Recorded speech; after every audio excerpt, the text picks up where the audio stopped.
Pois bem, vamos à resolução da primeira questão, certo? A questão do exame de qualificação de 2020, do primeiro, foi baseado em um texto, que é o texto base, que vem no início da prova, e tem aí algumas questões, uma questão de cada disciplina a respeito desse texto base. Né? O texto falava sobre chuvas ácidas, eu não coloquei o texto aqui porque para a resolução da questão ele não tem nenhum impacto, certo? Então a questão diz o seguinte: com o aumento do efeito estufa, a chuva ácida pode atingir a temperatura de 250 graus Celsius. Na escala Kelvin, esse valor de temperatura corresponde a. Então ele dá aí 4 opções para você escolher uma, certo, pessoal? Essa questão é uma questão muito direta. Se você souber vamos dizer assim, a equação que transforma a temperatura de Celsius para Kelvin, você faz normalmente a questão em menos de 1 minuto, certo? Minha intenção em colocar essa questão aqui é mostrar para você como você faria essa questão caso você não lembrasse da fórmula. E, inclusive, esse método que a gente está colocando aqui vai te ajudar a resolver a questão, tanto se for de Celsius para Kelvin, ou de Celsius para Fahrenheit, ou de Celsius para qualquer outra escala térmica, na verdade, de qualquer escala térmica A para uma outra escala térmica B. Se você usar esse método que eu vou te ensinar aqui, você vai, com certeza, fazer qualquer questão que envolva mudanças de temperaturas de uma escala para outra, certo? Então, o passo a passo é o seguinte: você vai desenhar duas retas paralelas, claro que cada reta vai representar uma escala, certo, pessoal? Então, aqui, ó, essa reta aqui vai ser a reta da escala Celsius. E essa daqui vai ser a reta da escala Kelvin, certo? Então, aqui eu vou colocar graus Celsius e aqui eu vou colocar Kelvin. Lembrando que Kelvin não tem grau, certo? Você não é graduado, é a escala absoluta. Por isso que não se fala graus Kelvin, se fala simplesmente Kelvin. Então, você precisa saber, em ambas as escalas, duas temperaturas correspondentes que devem ser equivalentes, certo? Que temperaturas são essas normalmente utilizadas? É a temperatura de fusão e de ebulição da água. Tudo bem? Então, é sabido que a temperatura de fusão da água é 0 graus Celsius. Eu acredito que a maioria de vocês saibam disso. Então, uma temperatura de referência é 0 na escala Celsius. Tudo bem? Essa temperatura tem uma temperatura equivalente na escala Celsius, na escala Kelvin, desculpa, que é a temperatura de 273 Kelvin.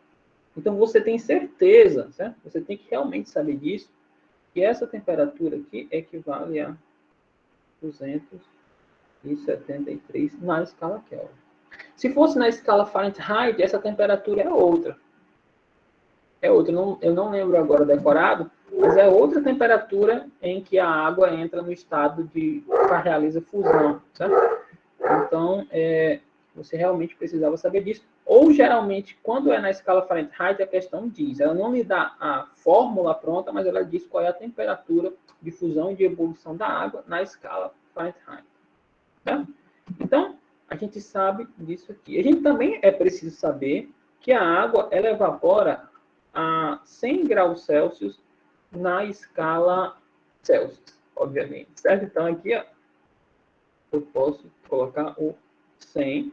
E eu sei que essa temperatura é equivalente à temperatura de 373 Kelvin. Era outra informação que eu precisava também saber, ou a questão me daria, certo? Gente, quando é assim, em escala arbitrária qualquer, ele fala, tipo, é sabido que na escala, vamos botar assim, W, na escala W, a água realiza fusão na temperatura de 15 graus W.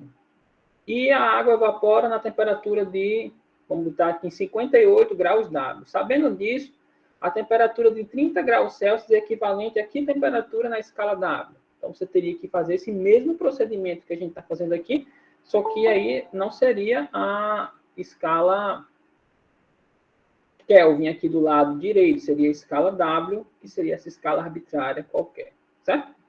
Então, vamos nessa, vamos dar continuidade aqui. Então, depois que você faz isso, você precisa de duas temperaturas equivalentes, você marca aqui uma terceira entre essas aqui, que é uma temperatura que eu vou chamar aqui de T na escala Celsius, que eu vou chamar de TC, e essa daqui é uma outra temperatura qualquer na escala Kelvin.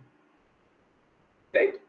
E essas temperaturas são equivalentes também. Tá? Vou colocar aqui, ó. Tá? Temperaturas são equivalentes. E agora, você faz o seguinte, ó, você pega essa distância que vai da fusão, do zero, da fusão, no caso, né, até a ebulição, essa distância aqui, ó, e chama ela de um nome. Eu vou chamar de B, tudo bem? Vou chamar de B. B, então, é isso aqui todo. E essa distância daqui até aqui, ó, a gente chama de A. Perfeito? E aí eu vou calcular A sobre B, A dividido por B, nas duas escalas. E como um passo de mágica, a relação entre as temperaturas vai aparecer, né? Então, vamos fazer aqui, ó. Quem é A na escala Celsius? É TC, esse tamanho aqui, ó, tá vendo? É TC menos 0, ou seja, TC. Dividido, quem é B? B é 100 menos 0, ou seja, 100. Isso é igual. Quem é A na escala Kelvin? Claro que A sobre B tem que ser a mesma coisa nas duas escalas, né? Porque as escalas são igualmente espaçadas. Então, A é TK menos 273, TK, temperatura em Kelvin, menos 273, dividido por B, que é quem? 373 menos 273. Isso na escala Kelvin, que também é 100. Então, ó, note que aqui, ó, corta esse com esse, e eu tenho que a temperatura na escala Kelvin, passando esse 273 somando para o outro lado, é a temperatura na escala Celsius mais 273. Então, note que essa equação realmente, a maioria de vocês, eu acredito que já sabe decorado, porque de Celsius para Kelvin é bem fácil de lembrar, porque é só somar 273 que você acha a temperatura na escala Kelvin equivalente à temperatura TC qualquer na escala Celsius, tá? Então, fazendo aqui essa conta, a gente pode simplesmente agora substituir, dizer que a temperatura na escala Kelvin é igual a essa temperatura de 250 graus Celsius, né? Mais 273. Tá? Então, é 500 mais 23, que é igual a 523 Kelvin. Então, letra D. Claro que a gente poderia simplesmente, a partir dessa fórmula aqui, resolver a questão em menos de 1 minuto, certo? Mas eu quis mostrar esse desenho com essa conta aqui, porque se por acaso na prova de 2022 agora vocês se depararem com alguma questão que relacione duas escalas de temperatura, vocês sabem como chegar na equação que dá a temperatura de uma escala em função da outra, certo? Então, está aí realizada a nossa primeira questão. Alguém tem alguma dúvida com relação a essa questão, gente? Caso ninguém tenha, vamos para a próxima questão. A questão 36, já da prova de Ciências da Natureza do caderno de 2020, né, do exame de qualificação de 2020, diz o seguinte: para romper uma ligação de hidrogênio de 1 mol de DNA, eu ia falar DNA, é necessário um valor médio de energia igual a 30 kJ.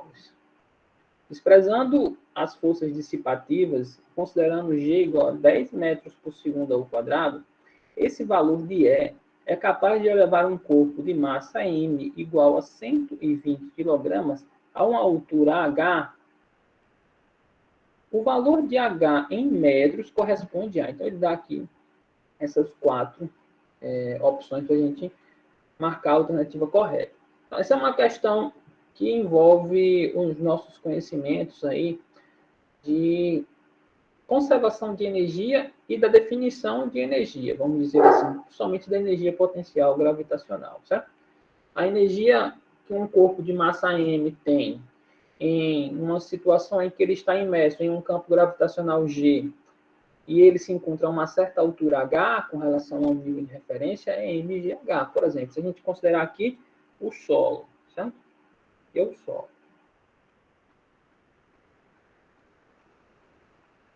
E a gente considera que o solo é H igual a 0, certo? E colocou a referência no solo.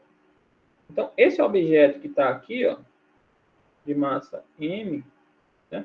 Se ele estiver em uma região onde existe um campo gravitacional G, vou supor aqui para baixo, né?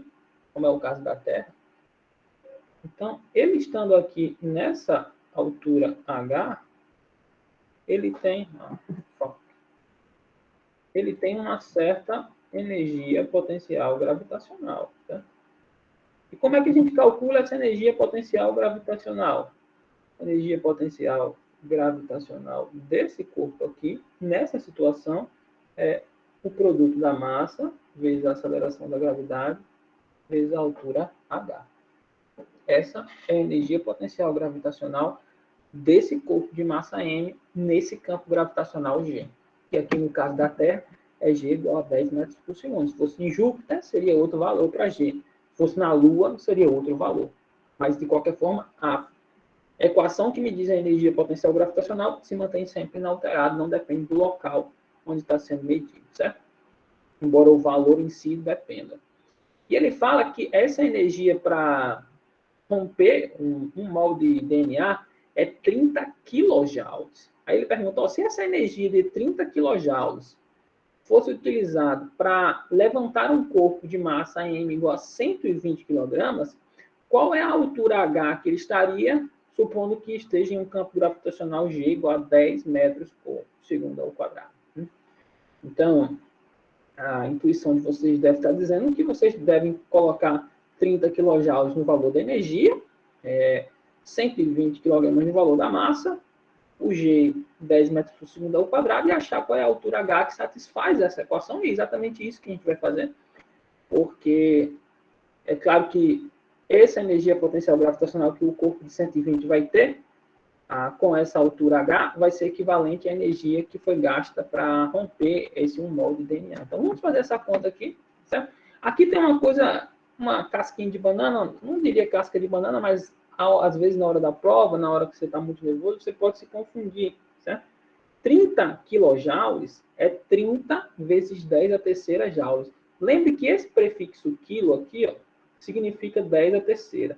Então, quando aparecer o quilo, você já sabe que significa 10 a terceira. É fácil de lembrar quando você pensa, por exemplo, em unidade de massa. O que é 1 quilograma? É 1 vezes 10 a terceira grama, ou seja, 10 a terceira grama, que é 1000 gramas. É verdade?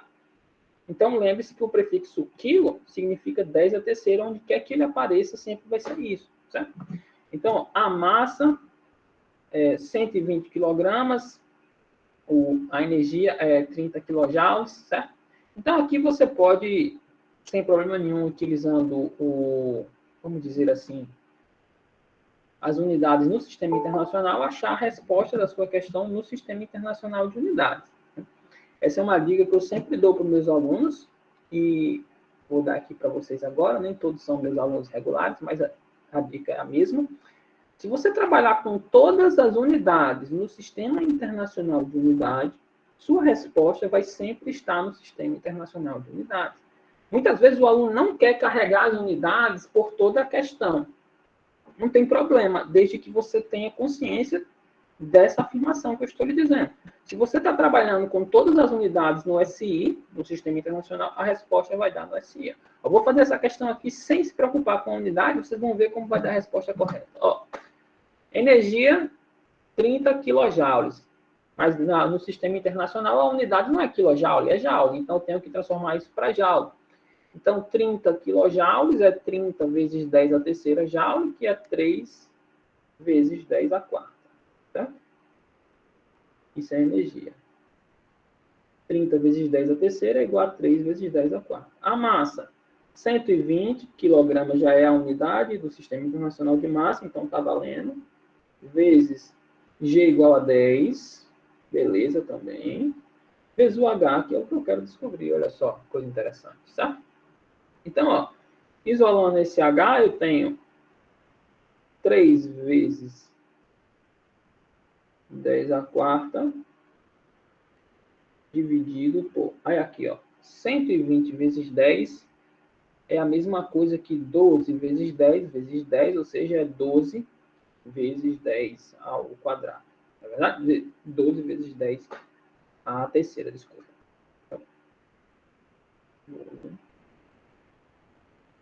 12 vezes 10 ao quadrado, desculpa. E dá 1.200, certo? Então, se você fizer essa conta aqui, ó, 3 dividido por 12, 3, 6, 9, 12, você pode fazer essa conta e você vai perguntar, olha, qual a unidade que vai dar isso aqui, certo? Dá 0,25 vezes 10 ao quadrado dá 25. Aí você pergunta, qual a unidade que dá isso, professor? Ora, metros. Por quê? Como é que você sabe? Você não teria que fazer toda uma análise dimensional aqui? Teria, mas eu não trabalhei com todas as unidades no sistema internacional. Minha energia foi em joule, minha massa foi em quilograma, minha aceleração da gravidade foi em metros por segundo ao quadrado. Então, a minha altura tem que dar em metros, porque a unidade de comprimento no sistema internacional é metros. Então, a resposta é 25 metros. Pode marcar sem medo, certo? Então, se você pegar a energia necessária para romper 1 mol de DNA, a ligação de hidrogênio, né? Você vai ter 30 kJ, que é a energia equivalente que eleva um corpo de 120 kg a uma altura de 25 metros. Daí você tira o quanto de energia é necessário para quebrar uma molécula de DNA. É muita energia. Tá? Então, alguém tem alguma dúvida, gente, com relação a essa questão?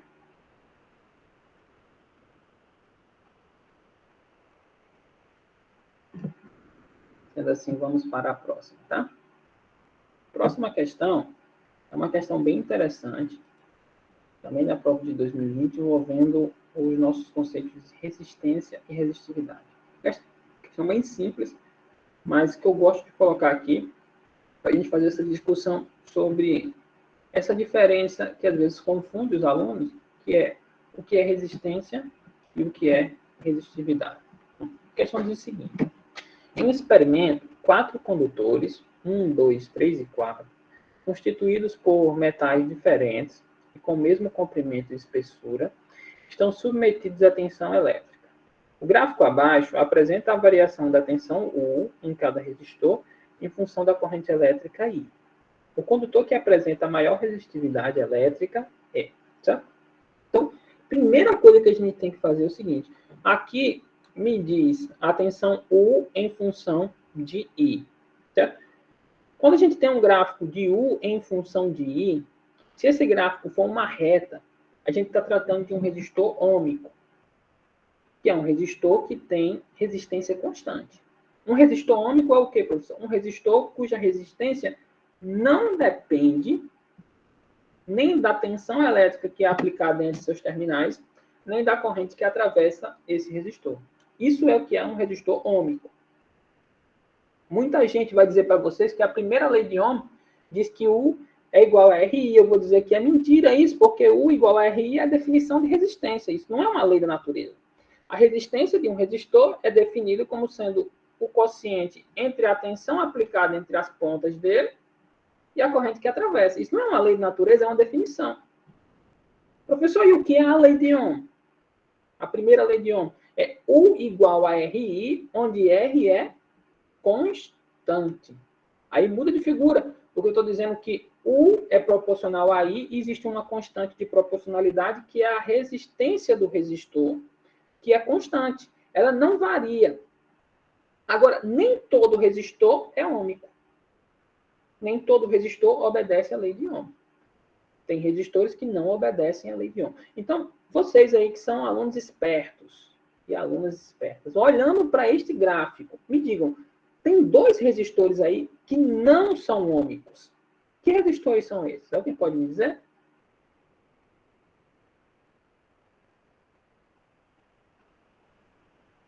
Existem dois resistores aí que não obedecem à lei de Ohm. A Carolina disse o 2 e o 4. Perfeitamente, Carolina. Por quê? Porque se eu tenho um gráfico, olha só, se eu tenho essa expressão U igual a R vezes I, e esse R, ele é constante, o gráfico de U em função de I é uma reta.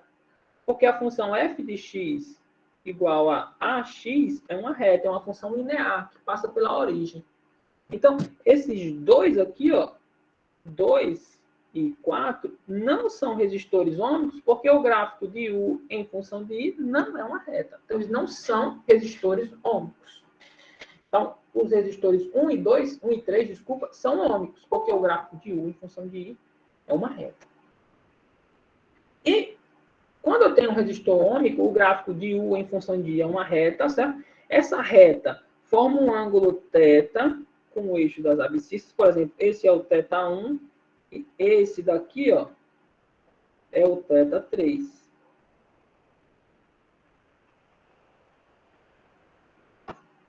Como vocês podem ver, certo? Embora o desenho possa enganar vocês, é claro que θ1 é maior que θ3, porque a reta 1 é mais inclinada do que a reta 3. Inclusive, nesse tipo de gráfico, a tangente de θ, desse ângulo que o gráfico forma com o eixo das abscissas, o eixo x, é o coeficiente angular A, que nesse caso é a resistência. Então, quer dizer que a tangente desse ângulo θ é numericamente igual à resistência. Tá? Então, a moça entrou, eu só vi agora. Então vamos lá, gente. Então, olhando, desculpa, Mussolano, você entrou, não vi sua solicitação, não sei por que não notificou aqui. Então, veja bem, a tangente de θ no gráfico de U em função de I é numericamente igual à resistência. Olhando para esse gráfico, então, a gente sabe que a tangente de θ é tanto maior quanto mais inclinado for a reta, né? Porque a tangente do ângulo θ é o seno sobre o cosseno, e quanto mais inclinado for uma reta, maior é o seno que ela forma, e, portanto, maior é a tangente de θ. Então, quanto mais inclinado o gráfico de U em função de I é, maior é a resistência do resistor em questão. Então, olhando para este gráfico, alguém pode me responder qual é o resistor que tem a maior resistência elétrica?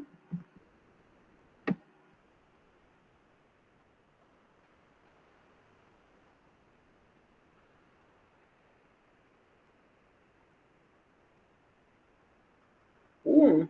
A Beatriz respondeu e a Carolina também. O 1. Por quê? Porque de todos os gráficos, o gráfico 1 é que tem maior inclinação. Então, a maior resistência tem a maior resistência.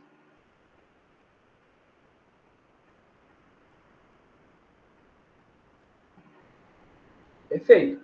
Muito bem, gostei. Mas a questão pergunta qual é o resistor que apresenta chuva em Natal, Rio Grande do Norte. A maior resistividade. E resistência é uma coisa, resistividade é outra. Qual a diferença entre a resistência e a resistividade? É isso que essa questão também pega. Você não erraria a questão se você não soubesse a diferença.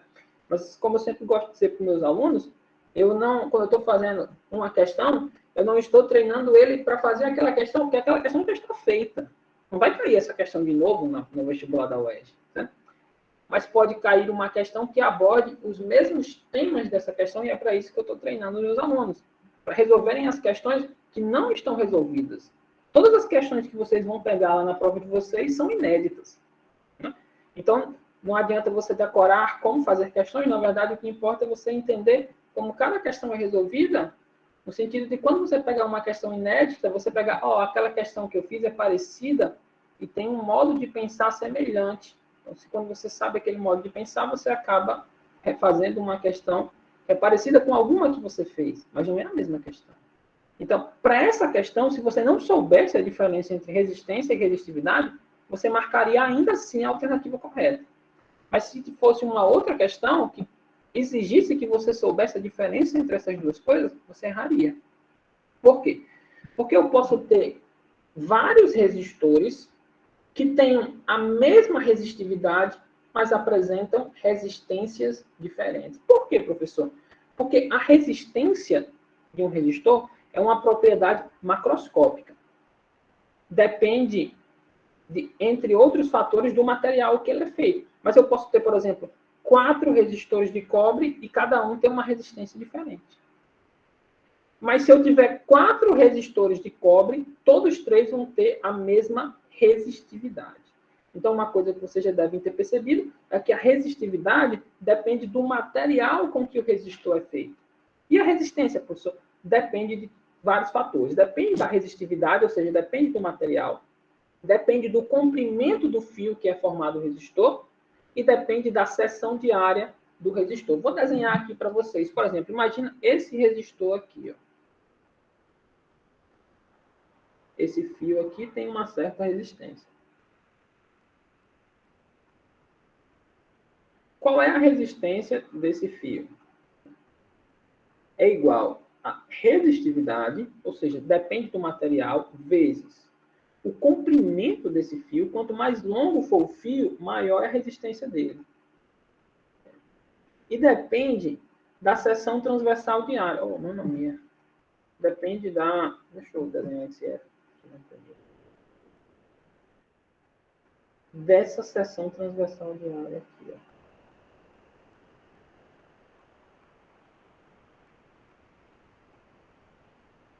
Então, agora vocês conseguem entender por que vocês podem ter vários resistores do mesmo material, mas com resistências diferentes. Basta, por exemplo, eu ter um que tenha um certo comprimento e o outro que tenha um comprimento maior. O que tem um comprimento maior tem uma resistência maior, supondo que eles tenham a mesma seção diária. Ou eu posso ter um que seja bem fininho e outro que seja bem grosso. O que é mais grosso tem uma resistência menor. Veja, a resistência é diretamente proporcional ao comprimento, ou seja, quanto maior o comprimento, maior a resistência, e ela é inversamente proporcional à seção diária. Lembrando, ó, que se essa seção aqui for circular, né, como é que eu calculo essa área? É π vezes r ao quadrado, onde r é o quê? R é o raio da seção transversal, certo? Supondo circular. Então, veja que quanto menor a área, maior a resistência e vice-versa também. Quanto maior a área, menor a resistência. É uma coisa intuitiva, gente. Imagina, os elétrons vão passar por esse fio. Eles vão se chocar, vão dissipar mais energia na situação em que o fio tem um diâmetro bem pequeno ou tem um diâmetro bem grande. Lógico que no diâmetro maior, ele vai ter mais facilidade de fluir de uma ponta a outra e tem uma resistência elétrica menor. Lembrando que a resistência elétrica é exatamente a dificuldade que o material impõe à passagem da corrente elétrica. Certo? Então, a questão perguntou qual que tem a maior resistividade. Por sorte, ele fala na questão que os resistores são constituídos por metais diferentes, ou seja, tem resistividades diferentes, e com o mesmo comprimento e espessura, ou seja, embora eles estejam construídos de materiais diferentes que apresentam resistividades diferentes, eles têm o mesmo comprimento e a mesma espessura, ou seja, é o mesmo L e o mesmo A. Então, a diferença que eles têm na resistência de um para o outro é exatamente devido à sua resistividade. Então, o resistor que tem a maior resistência, nesse caso, também vai ter a mesma maior resistividade. Mesmo que a resistência dependa de outros fatores, como o comprimento e a área. Porque ele garante que todos os resistores têm o mesmo comprimento e a mesma área. Mas poderia ser uma questão que ele falasse, o resistor 1 tem um comprimento tal e uma espessura tal, o 2 tem um comprimento tal e uma espessura tal. E aí você não poderia dizer, não poderia garantir que o resistor que tem a maior resistência teria também a maior resistividade. Você não poderia garantir isso. Então, essa expressão aqui, tá, pessoal? Só para nos completar a discussão da questão, é a chamada segunda lei de Ohm. Também é uma coisa muito importante de vocês saberem para fazer uma prova de qualquer que seja o vestibular. E essa daqui é a primeira lei de Ohm, se R for constante. Tá bom? Então, o condutor que apresenta maior resistividade é o que também apresenta maior resistência. Neste caso, é o resistor. A resposta correta, então, seria a letra A.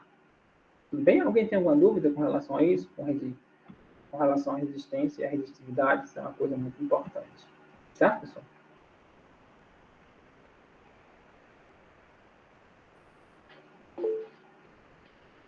Muito bem.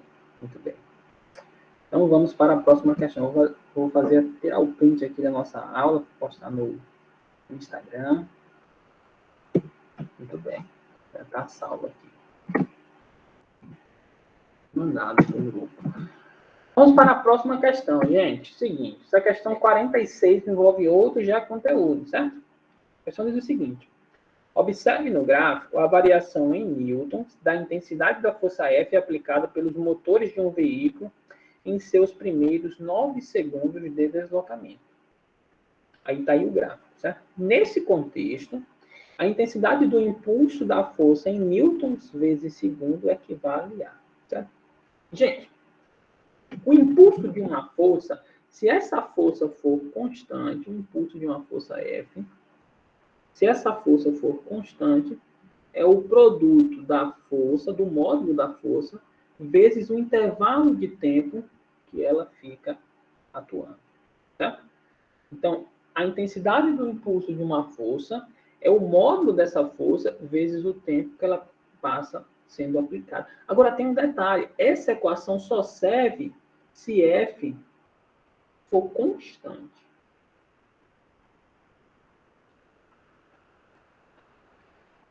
Se F não for constante, essa equação não pode ser utilizada. Então, olhando para esse gráfico, F é constante? Não. F varia. Veja, ela começa como sendo 0, aumenta, quando chega em 3 segundos ela estabiliza nesse valor, depois ela desce de novo. Então, veja que F não é constante. Então, essa equação não pode ser utilizada para calcular o impulso. Eu já vi muitos alunos errando essa questão, porque pega esse valor de 6 vezes 10 a terceira e multiplica por 9. Certo? E aí quer marcar uma alternativa que dá, ou alternativa mais próxima. Não é assim que resolve essa questão. Mas se você lembrar uma informação importante, é que em um gráfico de F em função de T, a área abaixo do gráfico é sempre numericamente igual ao impulso. Então, se eu tenho esse gráfico de F em função de T, essa área aqui, ó, abaixo do gráfico, né, toda essa área aqui, ela é numericamente igual ao impulso. Então, se você calcular a área dessa figura, você vai ter o impulso.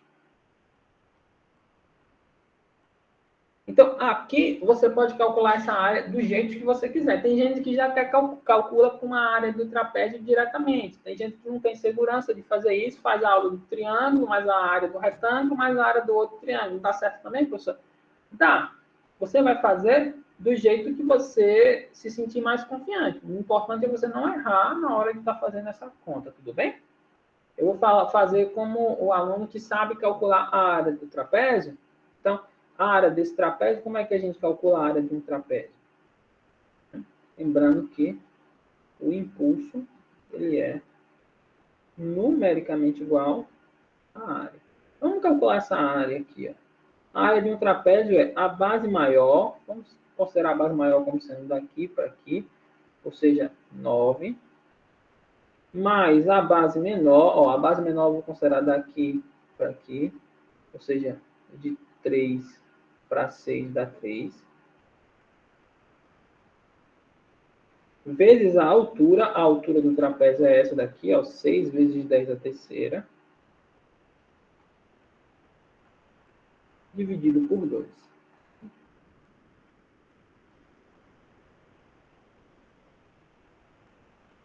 Então, aqui, ó, dá Esse 6 corta com esse 2 aqui, já fica um 3 aqui. 9, 10, 11, 12.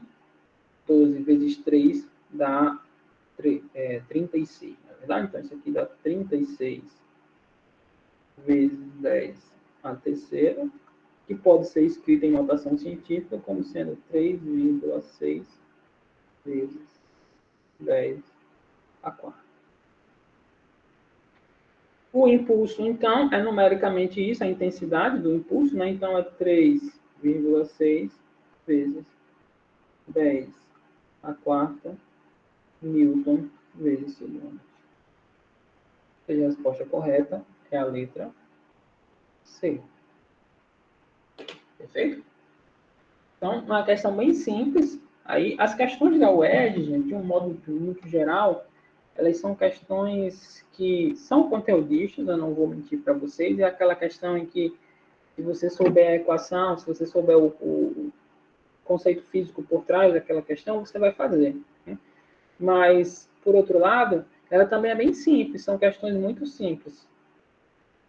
Sempre que eu ver um trapézio, posso fazer a área? Nem sempre, Carolina. Depende do que a questão está lhe pedindo. A questão lhe pediu um impulso e deu um gráfico em que o eixo x é o tempo e que o eixo y é a força. E eu sei que o gráfico de S em função de F em função de T é numericamente igual ao impulso. Então, a área tem um valor para mim. Tem a informação que eu preciso. Mas nem sempre ele vai lhe dar um gráfico e a área vai ser a resposta do que você quer. Tá? Nem sempre isso vai ser verdadeiro. Você tem que analisar o que a questão está lhe pedindo e ter conhecimento do que essa área abaixo do gráfico representa. Entendeu, Carolina? Muito bem. Tá? Nada. Alguém tem mais alguma dúvida com relação a essa questão, gente? A resposta seria aí a letra C. Vamos para mais uma. Próxima questão seguinte. Questão envolvendo o momento de uma força ou torque. Tá? Vamos lá. Um portão fixado a uma coluna está articulado nos pontos P1 e P2. Está aqui os pontos P1 e P2, certo, pessoal? P1 está aqui, P2 está aqui. Conforme ilustra a imagem a seguir, que indica também 3 outros pontos, O, A e B. Sabe-se que OB é igual a 2,4 metros, ou seja, daqui para cá é 2,4 metros, e OA é 0,8 metros. Para abrir o portão, uma pessoa exerce uma força perpendicular de 20 newtons no ponto B, produzindo um momento resultante em MB. O menor valor da força que deve ser aplicada no ponto A para que o momento resultante seja igual a MB em newtons corresponde a. Certo? Ou seja, em outras palavras, ele está perguntando, se você aplicar uma força de 20 newtons aqui, você produz um certo torque nesse portão.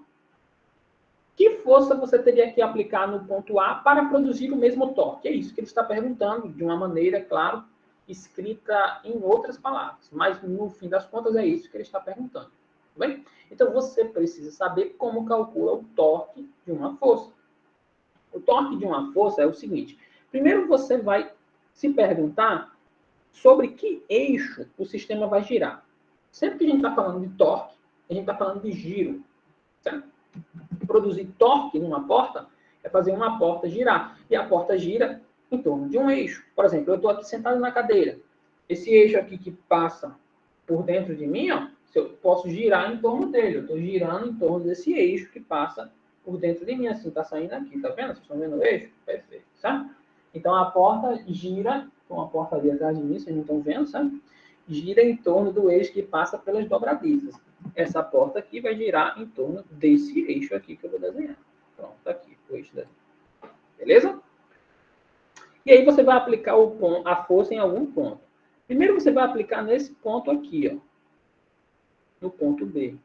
Então, tem uma força aplicada aqui. Essa força, inclusive, é entrando, né? Vamos supor que o cara está empurrando o portão.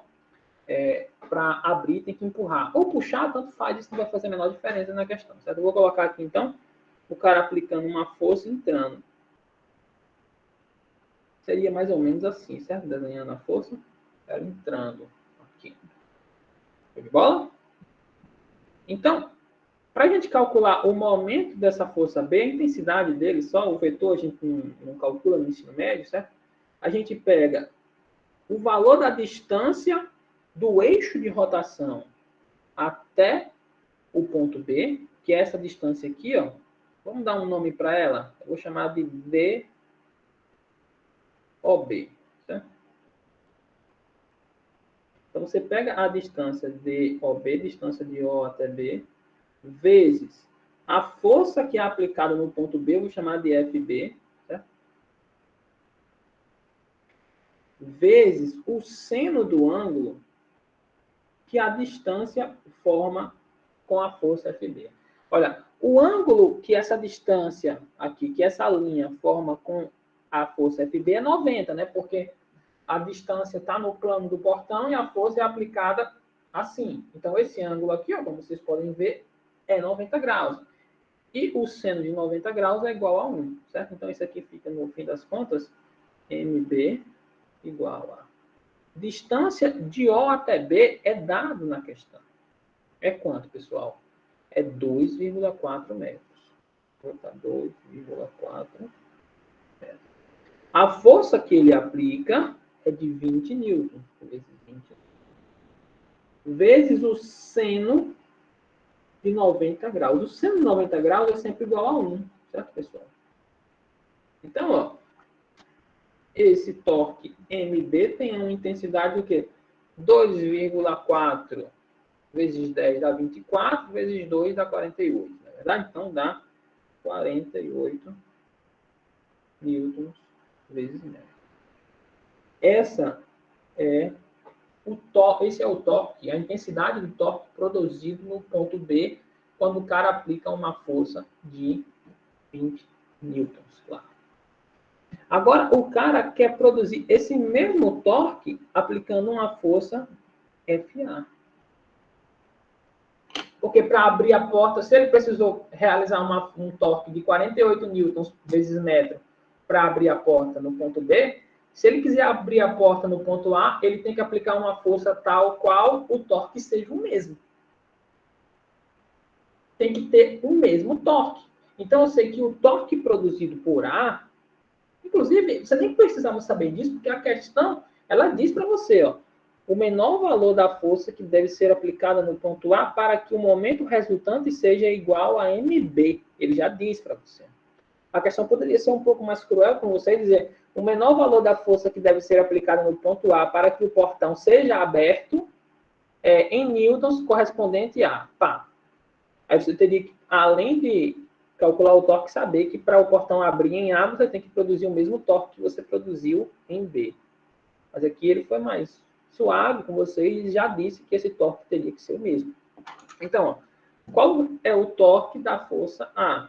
Ora, o torque da força A não tem nada de especial, o torque dela é calculado como o torque de qualquer outra força. É a distância de onde é aplicada a força até o eixo de rotação, ou seja, essa distância aqui, ó, eu vou chamar de distância OA, vezes a força que é aplicada em A, vezes o seno do ângulo aqui, que é, mais uma vez, 90, na verdade? Porque a força é aplicada perpendicular ao eixo, a linha que une o eixo de rotação até onde a força é aplicada.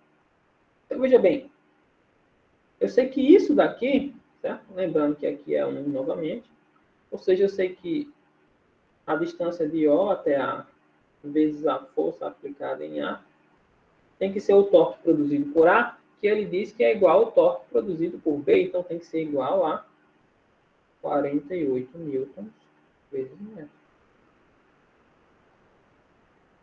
Quem é a distância de O até A? A questão dá, é 0,8 metros. A gente fala 0,8 metros vezes FA é igual a 48 newtons vezes metro.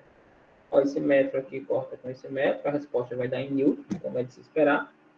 E a força aplicada no ponto A é igual a 48 newtons dividido por 0,8.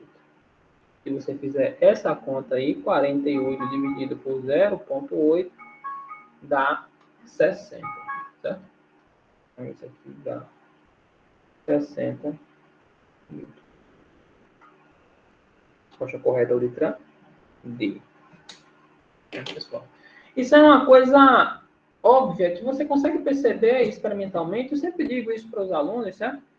Física é muito mais do que aplicar as fórmulas, é você entender que aquilo é o que você observa no seu cotidiano o tempo inteiro, certo?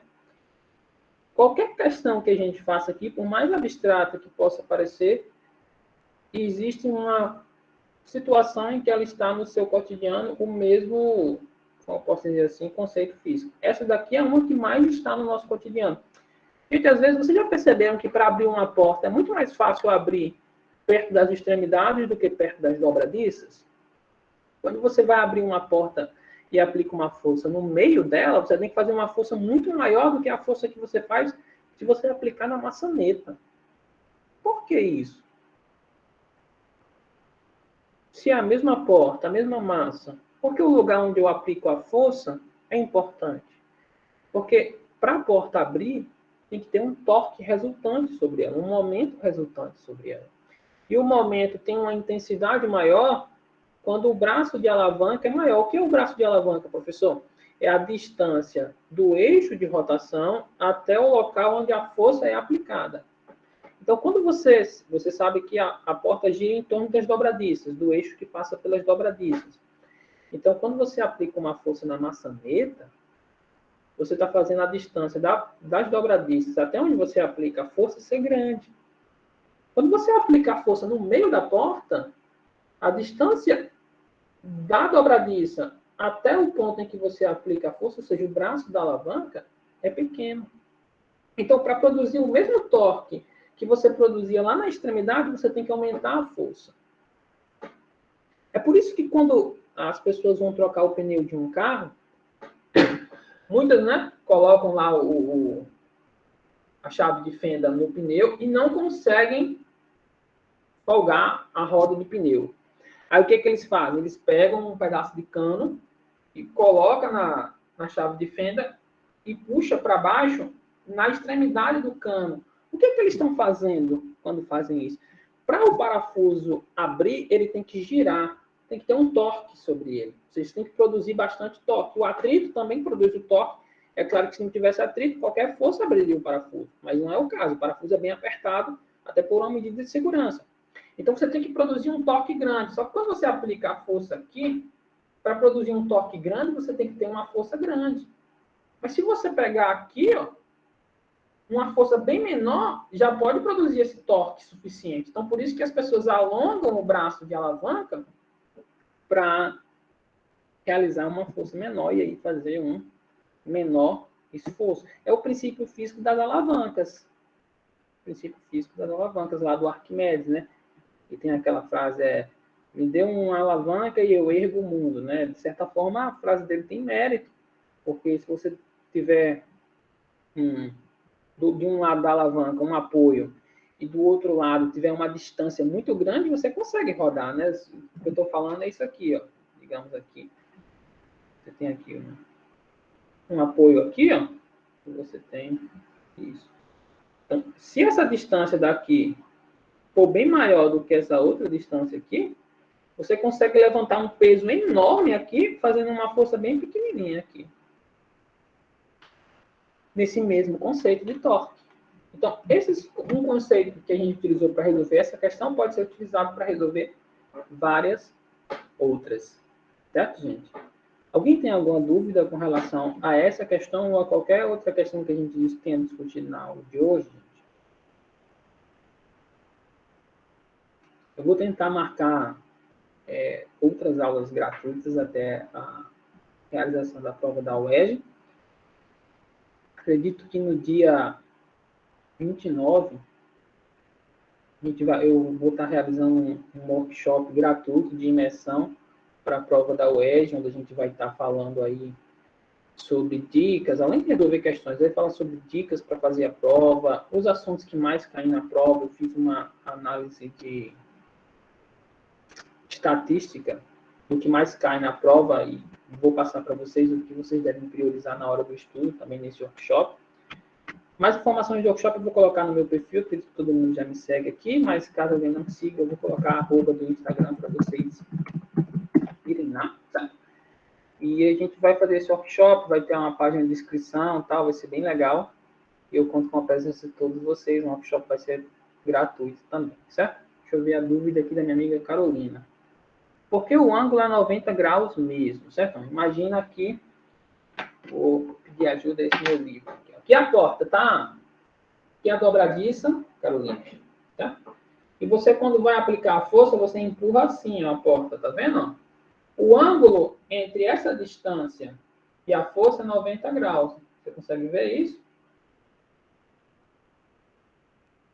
Aqui, ó. É 90 graus esse ângulo. Minha câmera desfoca tudo que não é o primeiro plano. Mas esse ângulo é 90. Entendeu? Muito bem. Que bom que conseguiu entender, certo? E é isso, gente. Vamos ficando por aqui hoje. Fiquem de olho no Instagram que eu vou estar passando mais informações, tanto de aulas gratuitas, quanto do nosso workshop. Eu espero contar com a presença de vocês nele. E muito obrigado pela atenção de vocês e pela presença. Uma boa noite, um excelente final de semana para vocês. E é isso. Então, todos aí, uma excelente semana.